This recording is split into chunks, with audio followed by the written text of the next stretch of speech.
আসসালামু আলাইকুম। আজ বুধবার 1 জুলাই 2026। আমন্ত্রণ প্রবাসীর সিটি ওমান বুলেটিনে আপনাদের সাথে আছি আমি মোহাম্মদ তুহিন হোসেন। শুরুতে জানাবো শিরোনাম। বাংলাদেশি কর্মীকে নিয়ে ওমানি গণমাধ্যমের রিপোর্ট, বন্ধ থাকা ভিসা নিয়ে আক্ষেপ। ওমানের তীব্র গরমেও সালালায় মেঘ বৃষ্টির উৎসব, ভাগ্য ঘুরছে বাংলাদেশি ব্যবসায়ীদের। ওমানে প্লাস্টিক ব্যাগ ব্যবহারে নতুন করে নিষেধাজ্ঞা কার্যকর হয়েছে আজ থেকে। হরমুজ প্রণালী থেকে প্রাণঘাতী মাইন সরানোর উদ্যোগ, একসাথে কাজ করবে ফ্রান্স ওমান। খারিফ ঘিরে ওমানের ধোপারের সতর্ক প্রস্তুতি, পর্যটকদের সেবায় বিশেষ বাহিনী মোতায়েন। নিজুয়ায় ওমানি উদ্যোক্তার বিরাট চমক, ৯,০০০ পেঁপে গাছের বাগানে বাম্পার ফলন। দর্শক দেখছিলেন শিরোনাম, এবারে পুরো খবর। ওমানের সেরা রেট দিচ্ছে বাংলাদেশি প্রতিষ্ঠান গালফ এক্সচেঞ্জ। প্রিয়জনকে টাকা পাঠাতে আজই আসুন আমাদের যে কোনো ব্রাঞ্চে অথবা কল করুন স্ক্রিনে দেয়া নাম্বারে। গালফ এক্সচেঞ্জ, বাংলাদেশিদের প্রিয় এক্সচেঞ্জ।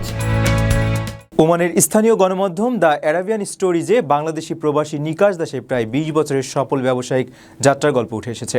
স্টিল ফ্যাব্রিকেশন ব্যবসার মাধ্যমে তিনি সেখানে নিজের অবস্থান শক্ত করেছেন। তবে তিনি আক্ষেপ করে জানিয়েছেন, ওমানি নাগরিকদের আস্থা ও ভালোবাসা পাওয়ার পরও বর্তমানে ভিসা জটিলতা ও নতুন কর্মী নিয়োগে সীমাবদ্ধতা তাদের ব্যবসায়িক প্রবৃদ্ধির পথে বড় বাধা হয়ে দাঁড়িয়েছে।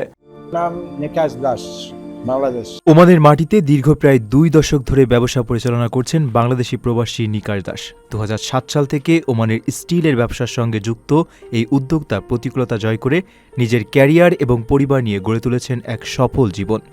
ওমানের স্থানীয় গণমাধ্যম দ্য অ্যারাবিয়ান স্টোরিজের মাই ওমান ধারাবাহিকের একটি বিশেষ পর্বে উঠে এসেছে তার এই অনুপ্রেরণামূলক যাত্রার গল্প। নিজেদের ব্যবসায়িক কার্যক্রম সম্পর্কে নিকাশ দাস জানান, স্টিল ফ্যাব্রিকেশন এবং ওয়েল্ডিংয়ের মতো যেসব কাজ তারা ওমানে করছেন, একই ধরনের কাজের অভিজ্ঞতা তাদের দেশেও ছিল। তার ব্যবসায়িক গ্রাহকদের বড় একটি অংশ ওমানি নাগরিক, যারা বিভিন্ন প্রয়োজনে স্টিলের কাঠামো বা অন্যান্য সরঞ্জামের জন্য তাদের উপর আস্থা রাখেন।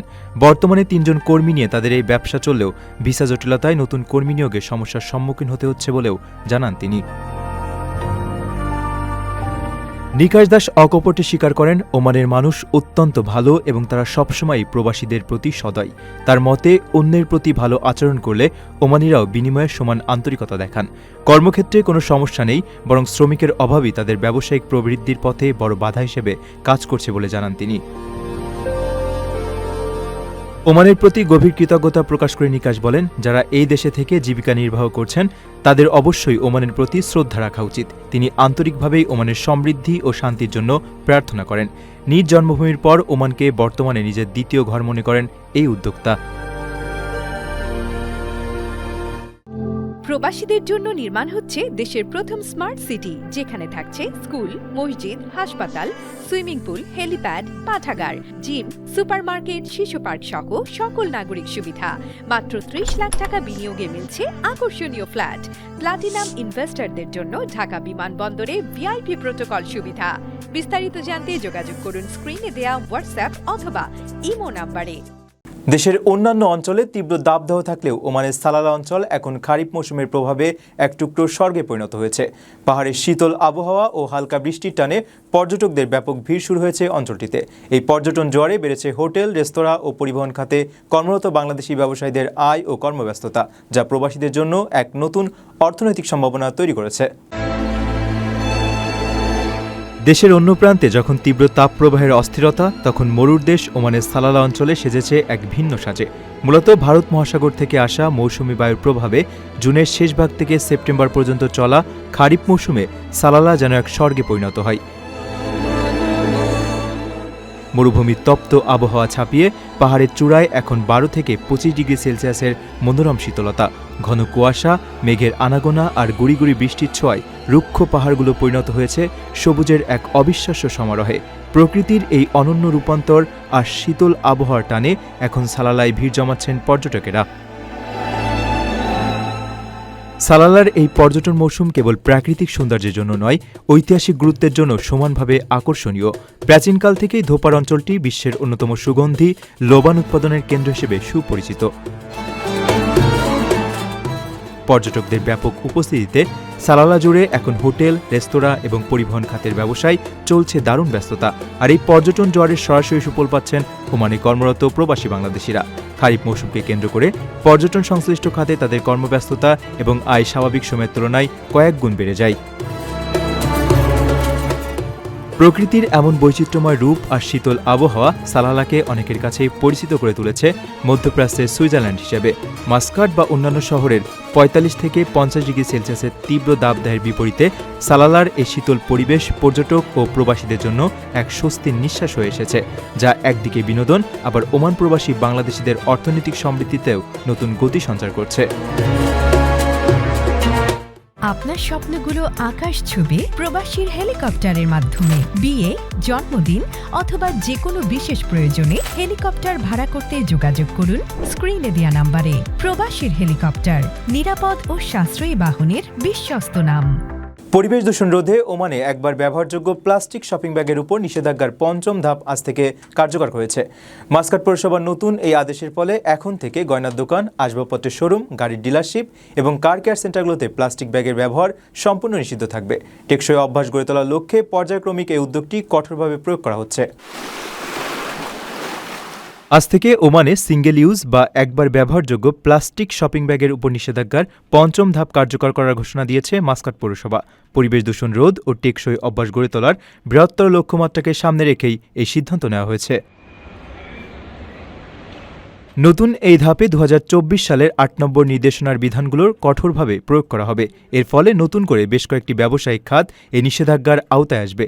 এখন থেকে খঞ্জর বা ঐতিহ্যবাহী ছুরির দোকান, সোনা ও রূপার গয়নার দোকান, আসবাবপত্রের শোরুম, গাড়ির ডিলারশিপ এবং কার কেয়ার সেন্টারগুলোতে সিঙ্গেল ইউজ প্লাস্টিক ব্যাগের ব্যবহার সম্পূর্ণ নিষিদ্ধ থাকবে।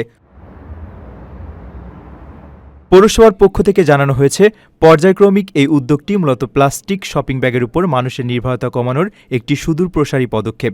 এর মাধ্যমে ভোক্তাদের পরিবেশ বান্ধব বিকল্প গ্রহণে উৎসাহিত করার পাশাপাশি পরিবেশ সুরক্ষায় ওমানের দীর্ঘমেয়াদী লক্ষ্যমাত্রা অর্জন আরও সহজ হবে বলে আশা করা হচ্ছে। বিশ্বব্যাপী জ্বালানি তেলের সরবরাহ নির্বিঘ্ন রাখতে ও হরমুজ প্রণালীর নৌ নিরাপত্তা নিশ্চিত করতে ওমান ও ফ্রান্স যৌথভাবে কাজ করার সিদ্ধান্ত নিয়েছে। সম্প্রতি প্যারিসে ওমানের সুলতান ও ফরাসি প্রেসিডেন্টের বৈঠকে এই কৌশলগত সমুদ্রপথ থেকে মাইন অপসারণ ও অবাধ জাহাজ চলাচল নিশ্চিত করার ব্যাপারে ঐকমত্য হয়েছে। এই উদ্যোগ কেবল নৌ নিরাপত্তা নিশ্চিত করবে না, বরং চলমান আঞ্চলিক উত্তেজনা প্রশমনেও গুরুত্বপূর্ণ ভূমিকা রাখবে বলে আশা করা হচ্ছে। হরমুজ প্রণালী থেকে মাইন অপসারণ এবং এই অঞ্চলের উত্তেজনা হ্রাসে অংশীদারদের সঙ্গে নিয়ে ফ্রান্স ও ওমান যৌথভাবে কাজ করবে বলে জানিয়েছেন ফরাসি প্রেসিডেন্ট ইমানুয়েল ম্যাক্রো। সম্প্রতি প্যারিসের এলিসি প্রাসাদে ওমানের সুলতান হাইতাম বিন তারিক আল সাইদের সঙ্গে দ্বিপাক্ষিক বৈঠকের পর ফরাসি প্রেসিডেন্ট এই তথ্য নিশ্চিত করেন। সামাজিক যোগাযোগ মাধ্যমে দেওয়া এক বিবৃতিতে প্রেসিডেন্ট ম্যাক্রো জানান, সমুদ্রপথ নিরাপদ করতে এবং হরমুজ প্রণালী দিয়ে কোনো ধরনের শর্ত ছাড়াই অবাধে জাহাজ চলাচল গ্যারান্টিযুক্ত করতে তারা তাদের অংশীদারদের সঙ্গে সহযোগিতার ভিত্তিতে কাজ করার সিদ্ধান্ত নিয়েছেন। মূলত কৌশলগতভাবে অত্যন্ত গুরুত্বপূর্ণ এই সমুদ্র সীমাকে ঝুঁকিমুক্ত করাই দুই দেশের প্রধান লক্ষ্য। মধ্যপ্রাচ্যের ভূ রাজনীতিতে হরমুজ প্রণালী একটি অত্যন্ত সংবেদনশীল এবং গুরুত্বপূর্ণ আন্তর্জাতিক বাণিজ্য পথ, যেখান দিয়ে বৈশ্বিক জ্বালানি তেলের একটি বড় অংশ পরিবাহিত হয়। এই অঞ্চলে মাইন অপসারণের যৌথ উদ্যোগ কেবল নৌ নিরাপত্তা নিশ্চিত করবে না, বরং চলমান আঞ্চলিক উত্তেজনা প্রশমনেও গুরুত্বপূর্ণ ভূমিকা রাখবে বলে আশা প্রকাশ করেছেন ফরাসি প্রেসিডেন্ট। ওমানের সালালা ও ধোপার অঞ্চলে পর্যটন মৌসুম বা খারিফ ঘিরে দর্শনার্থীদের নিরাপত্তা নিশ্চিত করতে প্রথমবারের মতো বিশেষ সহায়তা বাহিনী মোতায়েন করেছে civil defence and ambulance authority. অগ্নি নির্বাপন ও উদ্ধার কাজে দক্ষ বিশেষজ্ঞদের নিয়ে গঠিত এই বাহিনী পর্যটকদের জরুরি প্রয়োজনে দ্রুত সাড়া দেবে। পর্যটকদের সুবিধার্থে ধোপারগামী সড়কগুলোতে উন্নত জরুরি পয়েন্ট স্থাপনের মাধ্যমে নিরাপত্তা ব্যবস্থা আরও জোরদার করা হয়েছে। খারিফ মৌসুম ঘিরে জরুরি প্রস্তুতি ও নিরাপত্তা ব্যবস্থা জোরদার করতে প্রথমবারের মতো একটি বিশেষ সহায়তা বাহিনী চালু করেছে ওমানের civil defence and ambulance authority. Oman এবং বাইরের দেশগুলো থেকে আসা বিপুল সংখ্যক দর্শনার্থী নিরাপত্তা নিশ্চিত করতেই এই উদ্যোগ নেওয়া হলো। ইতিমধ্যে মাস্কাটের সদর দপ্তর থেকে বিশেষায়িত কর্মী, আধুনিক সরঞ্জাম এবং যানবাহন নিয়ে এই সহায়তা দল ধোপারের উদ্দেশ্যে যাত্রা করেছে। এই বাহিনীতে অগ্নি নির্বাপন, স্থল ও নৌপথে উদ্ধার কাজ এবং অ্যাম্বুলেন্স পরিষেবায় দক্ষ বিশেষজ্ঞরা রয়েছেন।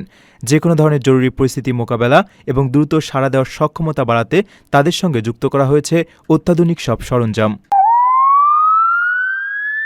যাত্রার আগে পুলিশ ও কাস্টমসের প্রশাসনিক ও আর্থিক বিষয়ক সহকারী মহাপরিদর্শক মেজর জেনারেল খলিফা বিন আলী আল সিয়াবি অংশগ্রহণকারী কর্মীদের সঙ্গে সাক্ষাৎ করেন। এ সময় তিনি তাদের প্রস্তুতির প্রশংসা করে পেশাদারিত্ব ও দায়িত্ববোধের সঙ্গে কর্তব্য পালনের আহ্বান জানান।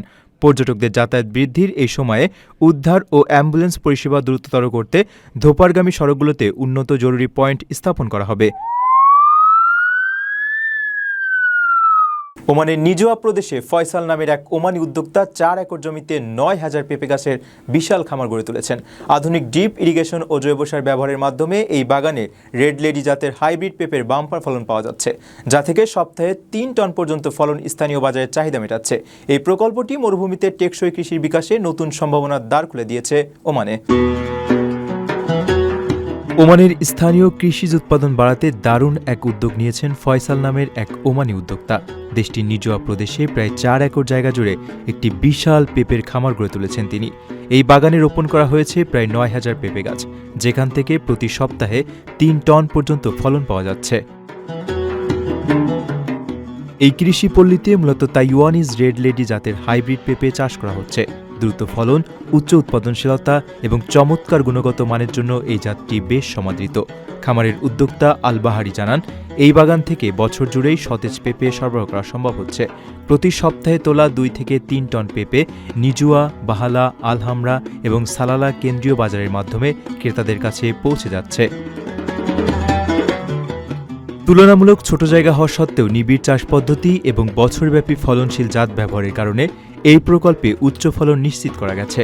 পরিবহনের সময় ফলের স্থায়িত্ব বেশি হয়, ফসল তোলার পর আর্থিক ক্ষতির ঝুঁকি অনেক কম। খামারটিতে আধুনিক সব চাষ পদ্ধতি অনুসরণ করা হয়। এর মধ্যে রয়েছে সুষম জৈব সার প্রয়োগ, নিয়মিত গাছের ডালপালা ছাঁটাই, ফলের গুণমান বাড়াতেও অতিরিক্ত ফল পাতলা করে দেওয়া। এছাড়া পানির অপচয় রোধ করতে এবং সারের কার্যকর প্রয়োগ নিশ্চিত করতে আধুনিক ড্রিপ ইরিগেশন পদ্ধতি ব্যবহার করা হচ্ছে। স্থানীয় ফলের উৎপাদন বাড়ানোর পাশাপাশি এই প্রকল্পটি সবুজায়ন, মরুকরণ রোধ এবং টেকসই কৃষির বিকাশেও অবদান রাখছে। শুধু তাই নয়, এই খামার পেঁপের জুস, জ্যাম এবং রূপচর্চার প্রাকৃতিক পণ্য তৈরির মতো নতুন শিল্প সম্ভাবনারও দ্বার উন্মোচন করেছে। দর্শক দেখছিলেন প্রবাসী সিটি নিবেদিত প্রবাস টাইম বুলেটিন। শেষ করার আগে শিরোনামগুলো জানিয়ে দিচ্ছি আরও একবার। বাংলাদেশি কর্মীকে নিয়ে ওমানি গণমাধ্যমে রিপোর্ট, বন্ধ থাকা ভিসা নিয়ে আক্ষেপ। ওমানের তীব্র গরমেও সালালায় মেঘ বৃষ্টির উৎসব, ভাগ্য ঘুরছে বাংলাদেশি ব্যবসায়ীদের। ওমানে প্লাস্টিক ব্যাগ ব্যবহারে নতুন করে নিষেধাজ্ঞা কার্যকর হয়েছে আজ থেকে। হরমুজ প্রণালী থেকে প্রাণঘাতী মাইন সরানোর উদ্যোগ, একসাথে কাজ করবে ফ্রান্স ওমান। খারিফ ঘিরে ওমানের ধোপারে সতর্ক প্রস্তুতি, পর্যটকদের সেবায় বিশেষ বাহিনী মোতায়েন। নিজুয়ায় ওমানি উদ্যোক্তার বিরাট চমক, 9,000 পেঁপে গাছের বাগানে বাম্পার ফলন। এই ছিল প্রবাসীর সিটি নিবেদিত প্রবাস টাইম বুলেটিনের আজকের আয়োজনে। প্রবাসের সর্বশেষ সংবাদ পেতে ভিজিট করুন probastoime.com। সাবস্ক্রাইব করুন আমাদের ইউটিউব চ্যানেল এবং চোখ রাখুন ফেসবুক পেজে। পরবর্তী বুলেটিন দেখার আমন্ত্রণ জানিয়ে আজকের মতো বিদায় নিচ্ছি আমি মোহাম্মদ তুহিন হোসেন। সে পর্যন্ত সবাই ভালো থাকবেন এবং নিরাপদে থাকবেন। আল্লাহ হাফেজ।